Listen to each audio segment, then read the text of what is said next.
Hello, Internet. Welcome back to our Overrun series. The last episode, we cleared out a medicine closet. It's probably the most recent and impactful thing we've done. So we have all kinds of medication and a whole lot more that we left behind.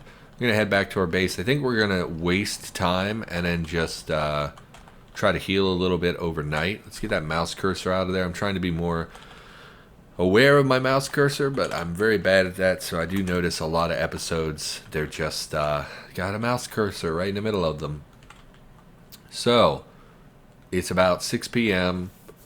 We probably won't be tired until at least 8, probably more like 10 o'clock. We could read. Let's read. We don't have a lot of wood sources in this area, unfortunately, so gathering wood for our fire is going to be a little bit difficult, I think, but we're okay. We did pick up a lot of corpses on the way. Close the door. Let's get the wood out of here. So let's grab all these planks.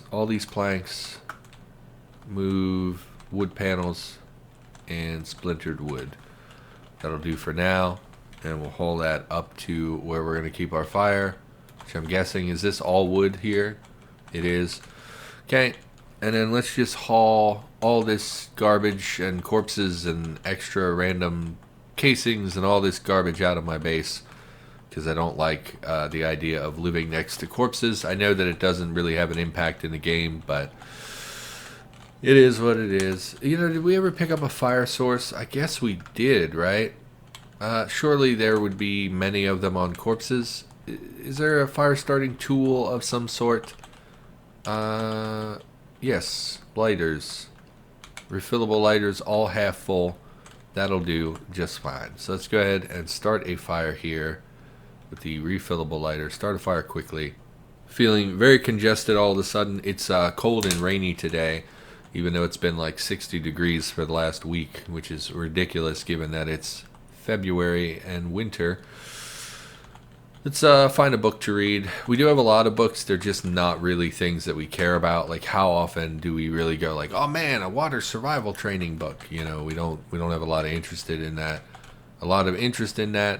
I think Gun Owner's Handbook was probably marksmanship, which we already probably have leveled to the point where it wouldn't be beneficial to read the book. Is 4 already? Yeah. A marksmanship manual. We'll take them on the off chance that they can do something for us. We'll just take like one of everything, really, and just have something to read, because we're just trying to pass time. We're not super concerned about the skills we get. We're just trying to pass time so that we can eventually sleep. So we did eat an MRE earlier. Let's just read a book. Gun Owner's Handbook. Takes our marksmanship to 3. Yeah, that's not going to do it for us.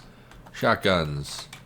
I just like reading because I don't like having red books in our inventory. I like to know what everything has. Okay, mechanics to 1. Sure, that sounds valuable and also too dark to read. I did not set up a wood source. So let's drop that. Start a fire. Okay, and then mark firewood source. Yeah, cold and rainy today, which is fine. I don't mind the rain or the cold. I actually prefer the cold. And honestly, as long as it's not snow, and I don't even mind snow. It's just that when it snows, I drive for a living, so it takes me much longer to run my route. And of course, you know, I have family who are older, and so if there's a huge amount of snow, man, our focus, we're reading real slow. We're hungry again. We could eat a little bit more MRE stuff just to sate our hunger. I don't think we're like in danger calorie-wise. So finish reading. No, don't step into the fire. Okay, let's just grab an MRE. Asian beef and vegetables sounds delicious. Can't remember the last time I had like stir fry or anything like that. Go ahead and drop it. I mean, if you do it from your inventory, does it keep things in your inventory, or does it still drop them on the floor? Disassemble. Still drops them on the floor. Yeah. Okay, so let's eat. Sure, Asian beef entree. Not very many calories. There was a nerf to how many calories MREs contain recently. I do I think that because they spawn on basically every zombie soldier now, it's good that they were nerfed. But at the same time, I do understand people's complaining. They're saying, hey, it's an MRE. It's supposed to be like a full day's worth of calories. And now they're not a full day's worth of calories.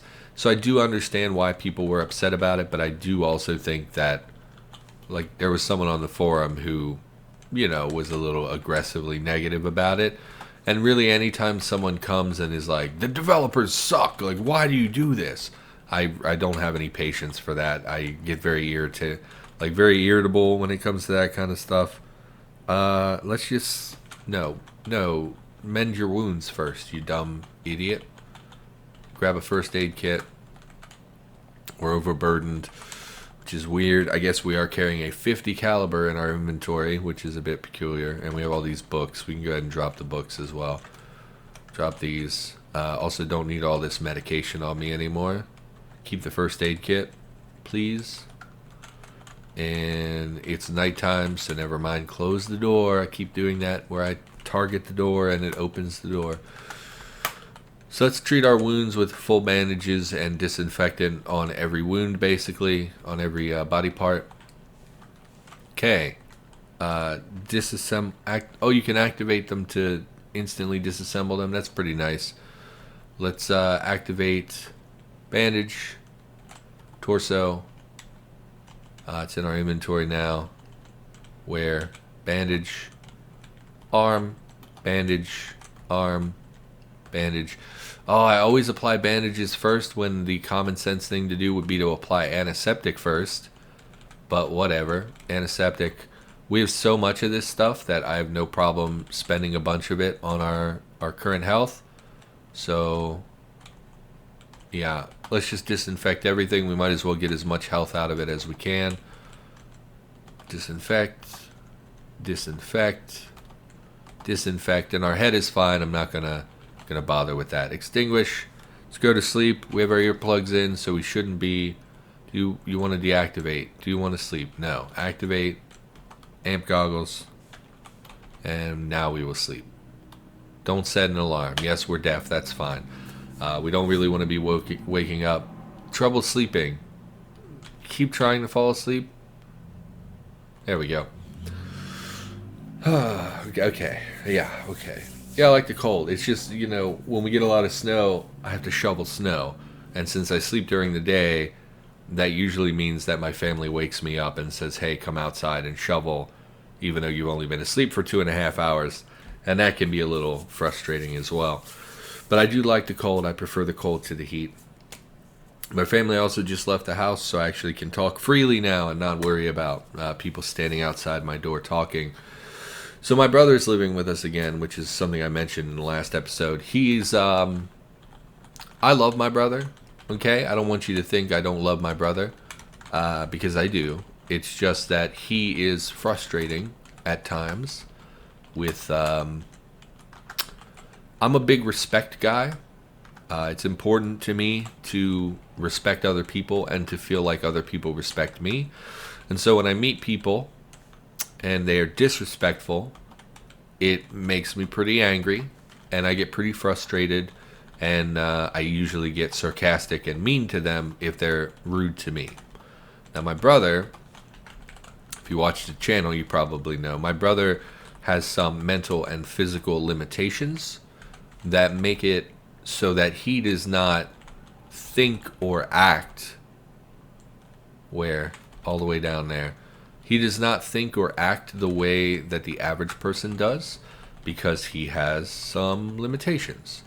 Okay? Again, love my brother, not disparaging him in any way, but, he was tested when he was young, and he has a mental capacity that is less than his age would be expected to have, right? He is he doesn't think the way other people think, and it can be frustrating when you have expectations of what someone else would do, and then he does not do that. So, for instance, so I live. There are 4 of us in the house currently. We share one bathroom because we only have one bathroom. So, for instance, let's say you go to the bathroom, right? Use the toilet for whatever reason, you not to be gross, but maybe you missed the toilet. Maybe you just got some residue on the toilet seat. Something. I live with older people and overweight people, and sometimes, maybe I'm not no judgment. Maybe you just had a bad day. You went to Taco Bell, ate a little too much, and you had some issues in the bathroom. Who am I to judge you for that? But the average person would be like, oh my God, that's so embarrassing. I have to clean this up right this second. Whereas my brother is more like, I'm just going to leave it there and it's not really my problem. And that is frustrating because no one wants to have to clean up someone else's filth. For instance, let's say you get a shower or a bath or whatever, and you get out of the tub and the water drains and there's like residue left in the tub. There's body hair or skin cells or soap flakes or whatever that gunk is that gets in the shower after you bathe. And it's like, I always rinse the tub after that, because it's not someone else's responsibility to clear out my hair out of the tub, right? That's like the normal kind of respectful thing to do. Whereas my brother is more like, I'm just not going to do that because I don't feel like doing that. And so it's always difficult to know, is it that he doesn't understand or is it that he chooses not to do those things? So we've talked to him and said, hey, when you get a bath, it takes you 45 seconds. Once the water drains, it takes you like 30 seconds. Just do a quick rinse around the tub. All the hair and stuff gets caught in the like the little grate over the drain. It's not like it's going to go down the drain. And just wipe that out when you get out of the tub. It's really not a big deal. It doesn't take very long. Could you please do that? And we've talked to him many, many times and said, hey, could you do this? And his response has always been, sure. And then he never, ever does. And so I love my brother. Not saying I don't love my brother. It's just that there's no reason for him to not do that. And it's always a hard line to draw and understand, because I grew up with him, right? We lived in the same house for most of our lives. And it's hard for me to differentiate choices from not understanding. So like when I was young, I didn't understand that my brother had some limitations. I didn't understand that he did not think the way that I think. And so for me growing up, I didn't understand he had some mental issues. I just thought he was annoying, right? Does that make sense? It's not that I was being nasty or judging him. It's just that I was like 10 and he was like 8 and he just annoyed me. And so to me, he was just annoying. I didn't understand that he maybe doesn't think the way that you think, right? And so now that I'm older, I do understand that, but it's still a question of how much of it is choice and how much of it is his limitations, right? And so some stuff is easy to understand. When he sleeps for 16 hours a day because he's depressed, I can totally relate to that. He is more prone to those because of his mental health issues, those type of situations. And so that's pretty easily understandable for me. Let's start retreating because we need to reload our 50 cal. And we don't really want to get caught out in a big group when we run out of ammunition. We really could just stand here and fight them, but I'd rather engage them with the 50 cal because it's a one-shot kill. And there are such a large number of them here. So we're going to start falling back towards the armory. If they want to tear up some vehicles, they can do that. I'm not super concerned about the vehicles. There are so many of them, and we could get something into drivable shape pretty easily, I think, even with a low mechanic skill. Oh, my family is home. And so my conversation will die off slightly because of the sensitive nature of what we're talking about. And how that would be upsetting to someone to overhear that. And it's just a point of frustration. As I've grown, I've understood more about it, and it's been less hateful. Like when I was young, I hated. It was hate. It was constant frustration And my not understanding was deeply frustrating, annoying, and I had the patience of a child, right? You don't have that understanding or the patience and the kindness to take that in stride. You're very much aggressive when you're a child, right? You're so negative. You don't like people who are different from you, that kind of stuff. And I've grown, and so I don't really feel that way anymore, but it is still frustrating, and it's always difficult to separate mental health stuff from choices, right? Stuff that you have control over versus stuff you don't have control over. And a lot of times it feels like you have control over this, but you're choosing not to do it, and that is frustrating. Hopefully that all makes sense. I can't talk much more about it at this point, just out of courtesy. I don't want someone to overhear and take it the wrong way. So, yeah, that's definitely a shift in the dynamic around the house. We, I've fully moved into this room now. We have the cat now.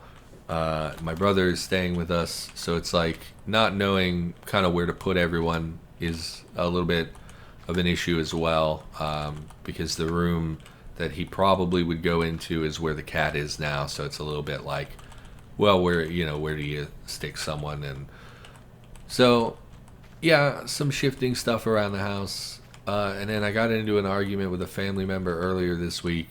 So we got upgraded internet finally, which we talked about. And I kept telling this person, I'm gonna pay for the internet, right? But I wanted to run an Ethernet cable from my computer down to the internet, because for streaming, it's so much better to have an Ethernet cable than to do it through Wi-Fi. And so it was really clear, from the moment we talked about upgrading, look, I want to run a cable. I even think we mentioned it on the channel here, because I had bought the cable in an effort to kind of sway them and be like, because they were kind of on the fence, I don't think you need it. And I kept saying, I do though, this is important to me, I need this. And I bought the cable and fancy wall hooks and stuff. And then we got the internet, and he was like, yeah, I don't want you to run a cable. And I was like, I need the cable. I need it. I want it. I bought the cable. I bought the hooks. Just let me do it. It is not going to interfere with your life at all. I'll run it myself. And they were like, yeah, no, we're not doing that. And that pissed me off a lot. And we got into an argument about it, because it's like, why would I pay you for the cable? Why would I give you money for internet when the whole point of me getting an internet was so that I could run a cable? Why would I pay for this? Which is not cheap, by the way. Internet in my area, I live in a country, is terrible and not cheap. And so I was real mad about it. And I didn't know what to... I don't like confrontation, so it was rough on me. And then the next day he was like, oh yeah, by the way, you can totally run the cable, it's fine. And I was like, what the fuck? You made such a fuss over it. Let's back up. We're still getting horde music. Why? They're to the south all over the place. Is this still considered part of the base? It is. Okay, so it's just like a barricade. Looks like there are a lot more civilian zombies out here. So it looks like the minefield over yonder. This is the drive up to the base, the checkpoint for entering the base, which has been barricaded, and presumably the civilian zombies. Are you Scorch zombie? You are. Presumably the civilian zombies represent people who were trying to get in but never quite made it in. See if we can get you stuck in the vehicle. Yeah, so let's reload. Ignore. Store an inventory. So it's been some frustration around the house. Just kind of tension and changes to the dynamic, and trying to find a place for people to sleep and be comfortable and everything. And it's not great. It's not great. And then coupled with the fact that I want to be streaming, it's the house is louder now, and people are wandering around and making noise and stuff. It's not optimal, with my luck. He'll walk by and be like, yeah, my full home address is blah blah blah, here's my social security number, and then that'll all end up on stream, and is my fear. I know that that's a little bit silly, but that's kind of in the back of my head. I'm like, what if he walks by and says our address or something? Still hearing the Horde music. I don't... Because they're all in that vehicle still, I guess. You guys really aren't making progress in that vehicle. No, don't step in that. Let's try continuing to walk, and then we'll run if we need to. You are slightly faster than me at the moment. Let's run. That should be plenty of distance to kill him. Why would you auto-target the one way farther away than the one right in front of us? This should be far enough to deal with him safely. Okay. At this point, we should be getting guaranteed criticals more or less at that distance. ESR, 300 Winchester, Magnum. Okay. Yeah, I don't know. Stuff shuffling around, and it's always... Change is bad, you know. Most human beings don't like change very much. And it's just something... It's an adjustment period. So... kind of in the midst of that at the moment. You know, we got the cat on Saturday or last week, so about a week ago. It's Thursday now. And then my brother came to stay with us last night, so it's still pretty new. He's using my niece's bed from when she's here, and he's a big dude. I'm sure he's anxious to get a real bed. And additionally, I don't know how long he's staying with us. I know he doesn't like staying here. He prefers to be on his own. So we'll see how that goes. And then the internet stuff, probably going to run a cable like tomorrow. Today I really am behind in my recordings a lot because of stuff I've had going on, like therapy stuff this week. I went to therapy, which fools with my sleep schedule a little bit and takes up a day. Basically, that whole day is shot, where I can't record at all the days I go there because it's pretty far away, and by the time you get there and you have your session and come all the way home, it's like late, and I don't really like recording at night. So I didn't get much done this week. And like I said, Stone Shard came out today, so I'm going to definitely be... Oh, that's why we were getting horde noises. An enormous horde of scorched zombies. So what I'm guessing is that maybe landmines don't just explode anymore. Maybe they deal fire damage, because that would explain why there are so many burnt zombies. It is concerning, mostly because they rupture and they turn into these big clouds of smoke, which makes it really hard to see the follow-up enemies. I don't think vehicles explode. We could throw a grenade over here and see what happens. Can't see what's in the seats, unfortunately. Let's go ahead and kill her. We really should immediately be retreating now that I've got eyes on them, but let's give this grenade a go. Our throwing is like 0, so fingers crossed we don't like kill ourselves. Activate, and if we do, it's fine. It'll be funny. Pull the grenade pin.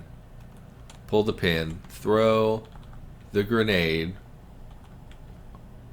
I mean, that'll do. Oh god, it's a very large explosion radius. And the fact that we're hanging on makes me think we're dead. Please don't crash. I have not saved in so long. Last moment. Really, that killed us. We had full head and torso health. So here's what bothers me. Okay, we will look. Let's see what happened. We're just dead. Every body part is destroyed. So here's what bothers me about this. It's fine, right? We've seen the military base. The goal was to get to the exit. We did that. We could have just walked away if we wanted to, or driven a vehicle through here. So I think this is a fine place to end the Overrun series. It's really not a big deal. What is a big deal is that we use the grenade launcher repeatedly on zombies, including being in that blast radius ourselves, and those grenades basically did no damage except for the target that we hit with the grenade. So when we fired the grenade launcher and we hit a target, that target would die, but everything around it would be perfectly fine, even though it had a big blast radius. Throwing one hand grenade, and admittedly, it was here, and we were here, so it's like, you know, like 30 feet or whatever, 40 feet. That's definitely in a range where you would not want to be around a grenade. You're definitely going to get hit with shrapnel. But we got hit by 1,893 points of damage, And it's baffling to me that when we shot zombies with grenades, we didn't see any of that, including when we were like probably about this far away. We shot the grenade launcher, we got hit by the radius of the explosion, and we were fine. We took a little bit of damage, but we threw one hand grenade and it completely killed us. So I definitely think that maybe it's a difference between how thrown bombs versus fired projectile bombs works, but like that's way out of whack. So I'm not really pleased with that. There's really no reason that they should be so different, because I was not prepared for that. But whatever, it's really not a big deal. We had done more or less what I wanted to do in the Overrun series. I'm not going to reload a save just so we can check out one or two more buildings in the base. So yeah, that's going to do it. Thanks for watching. Hopefully you enjoyed the Overrun series. Just wanted to take a look at the new scenario as it came out. I'll be back with something new in the near future, probably the tutorial Let's Play, unless I start recording that and it turns out to be really bad. Then we'll just play a different game of Cataclysm. But for now, thank you for watching. Hopefully you enjoyed the series. Remember to like, comment, and subscribe if you did. I'll be back with more in the near future, and I'll see you next time.